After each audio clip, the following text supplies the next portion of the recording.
कर्तव्य बजावताना पराक्रम गाजवणाऱ्या आणि उल्लेखनीय गुणवत्तापूर्वक सेवा बजावणाऱ्या राज्यातील 57 अधिकाऱ्यांना राष्ट्रपती पदक जाहीर झाले। अहमदनगर जिल्ह्याचे तत्कालीन पोलीस अधीक्षक आणि सध्या मुंबईत पोलीस उपमहानिरीक्षकपदी कार्यरत असणारे विश्वास नांगरे पाटील यांना गुणवत्तापूर्वक सेवेसाठीचा पुरस्कार प्रदान करण्यात आला आहे।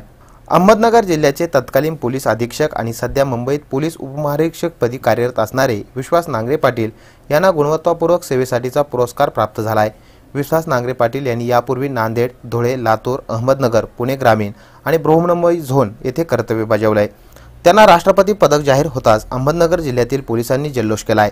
पोलीस दलात कार्यरत असणारे संदीप तागड यांनी त्यांचं अभिनंदन केलं आहे, तर त्यांच्या सुविध पत्नी सुलभा तागड यांनीही आपलं मनोगत व्यक्त केलं।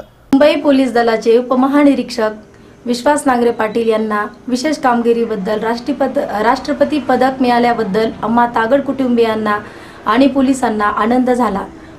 अहमदनगर जिल्ह्यात नांगरे पाटील कार्यरत असताना त्यांनी विशेष कामगिरी बजावली होती। मुंबई येथे 26/11ला जो अतिरेक्यांनी हल्ला केला होता त्यात त्यांनी स्वतः जीव धोक्यात घालून अतिरेक्यांना कंठस्थान घातलं।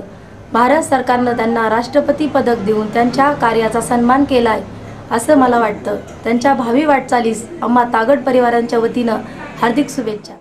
पोलीस उपमहानिरीक्षक विश्वास नांगरे पाटील यांना हे पदक जाहीर होताच सर्व पोलिसांनी त्यांचं अभिनंदन केलंय।